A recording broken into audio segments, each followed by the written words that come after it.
श्री कृष्ण कहते हैं कि खुश रहना है तो जिंदगी के फैसले अपनी परिस्थितियों को देखकर लें।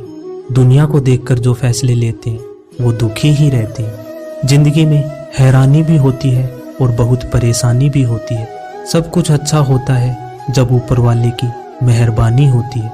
सबको यहाँ अपनी जिंदगी से शिकायतें हैं। जिंदगी तो वही जीते हैं जो हर वक्त मुस्कुराते हैं।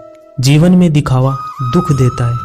सुख चाहिए तो हर काम को दिल लगा कर करें। दौलत और खुशी का कोई रिश्ता नहीं होता।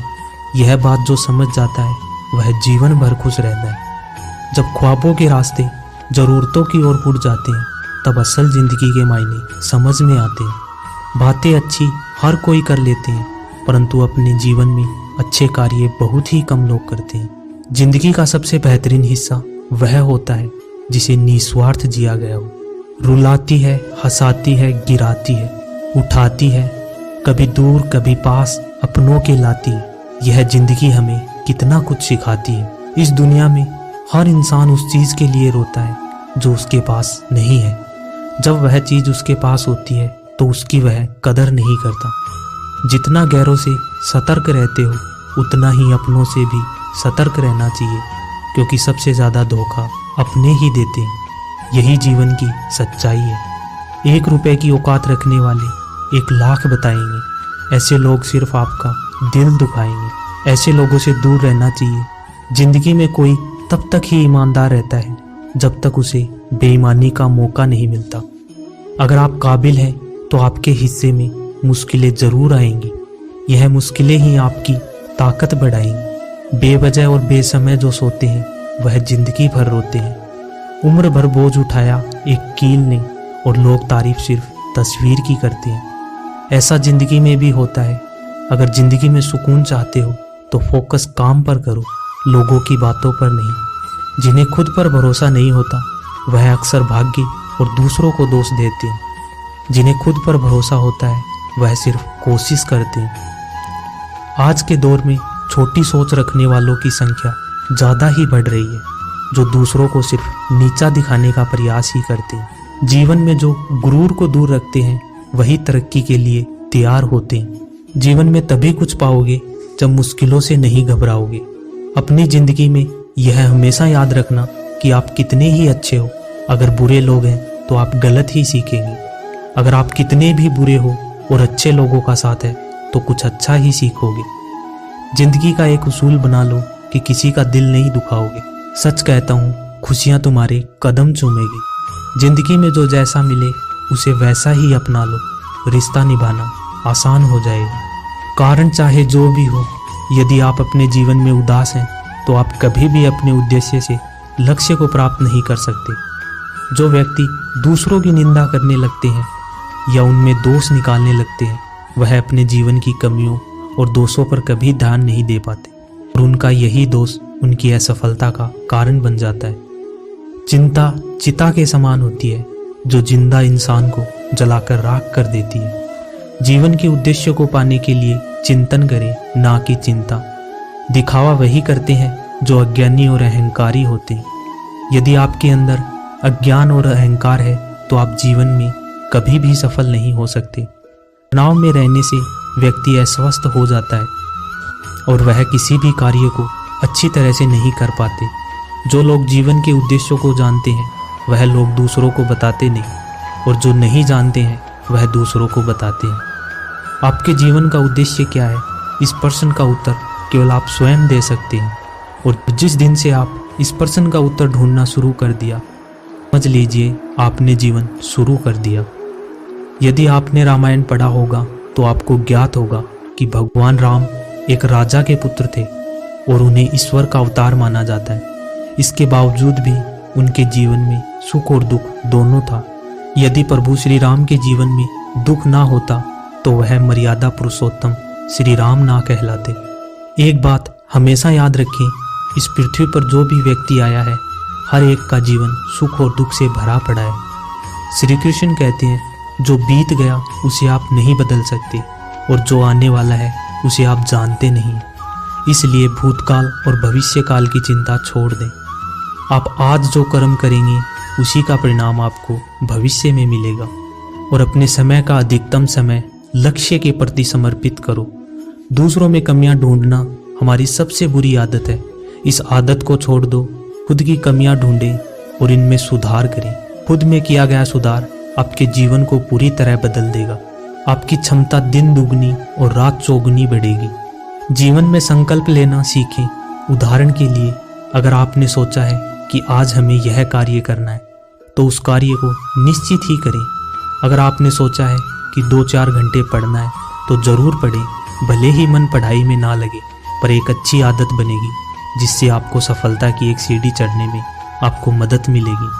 त्याग करना सीखें। कई बार क्षणिक सुख के लिए हम अपनी कीमती वक्त को बर्बाद करते हैं। ज़रूरतमंद की हमेशा मदद करें। उतनी मदद जरूर करें जितना आप कर सकते हैं। इस आदत की वजह से मन में सकारात्मक विचार आते हैं और हृदय प्रसन्न रहता है। इससे जीवन में आनंद और खुशी भर जाते हैं। खुश होकर जो भी कार्य करोगे वह बेहतरीन ही होगा। जब आप फेल होते हैं तो आपका पूरा एक साल बर्बाद हो जाता है, और जब आप अपने जीवन में असफल होते हैं तो आपका पूरा जीवन बर्बाद हो जाता है। इसलिए समय का सही सदुपयोग करें। श्री कृष्ण कहते हैं, अपने कार्य को ईमानदारी पूर्वक करें। खुद से झूठ ना बोलें। जो आप नहीं कर सकते उसे छोड़ दें। जो कर सकते हैं उसे बेहतरीन तरीके से करें। यही बात आपको सफल बनाएगी।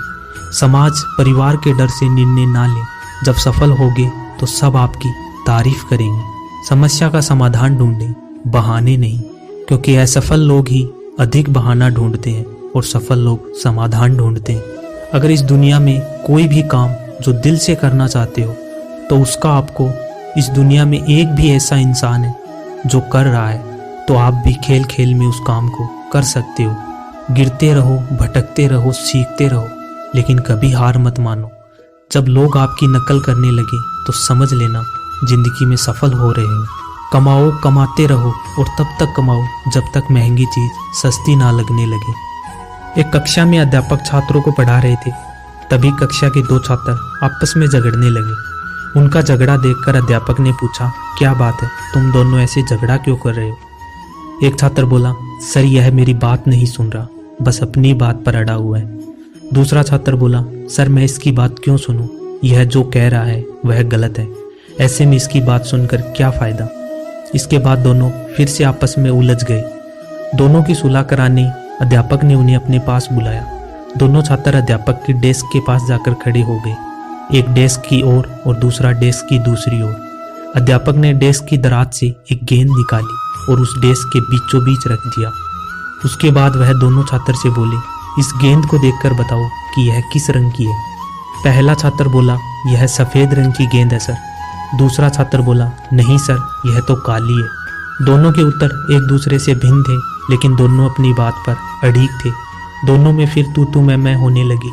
अध्यापक ने दोनों को शांत कर अपने स्थान को बदलने को कहा। दोनों ने अपने स्थान बदल लिए। अध्यापक ने फिर वही प्रश्न दोहराया कि बताओ गेंद का रंग कौन सा है। इस बार दोनों के जवाब एक दूसरे से भिन्न थे। अब पहले छात्र ने कहा, सर गेंद काली है, और दूसरे ने कहा, सर गेंद सफ़ेद है। लेकिन अब की बार वह अपने खुद के जवाब से भी हैरान थे। दोनों अध्यापक को समझाते हुए बोले, यह गेंद 2 रंग से बनी हुई है। एक तरफ से देखने पर सफ़ेद दिखती है, दूसरी तरफ से देखने पर काली। अध्यापक ने कहा, तुम दोनों के जवाब सही है, फर्क बस तुम्हारे देखने में। जिस जगह से तुम इस गेंद को देख रहे हो, वहाँ से तुम्हें यह वैसे रंग का दिखाई दे रहा है। जीवन भी वैसा ही है। जीवन में किसी चीज़, किसी भी स्थिति या समस्या को देखने का नज़रिया भिन्न हो सकता है।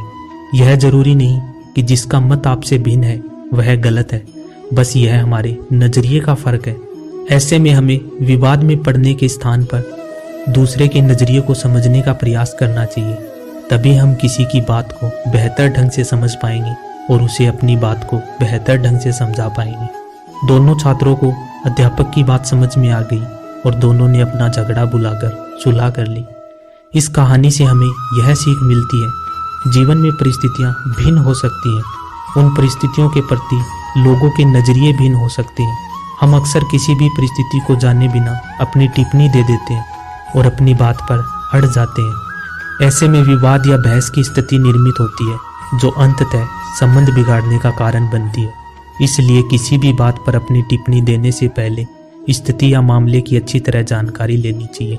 साथ ही यदि मध्यभिन्नता की स्थिति बने तो दूसरे के नज़रिए को समझने की कोशिश करनी चाहिए, ताकि विवाद नहीं बल्कि बेहतर संवाद स्थापित हो सके। तो दोस्तों, इसी के साथ अब ये वीडियो समाप्त होता है। आशा करते हैं वीडियो आपको पसंद आया होगा। तो मिलते हैं ऐसे ही किसी और वीडियो के साथ। तब तक के लिए अपना ख्याल रखिएगा। धन्यवाद। जय श्री कृष्ण।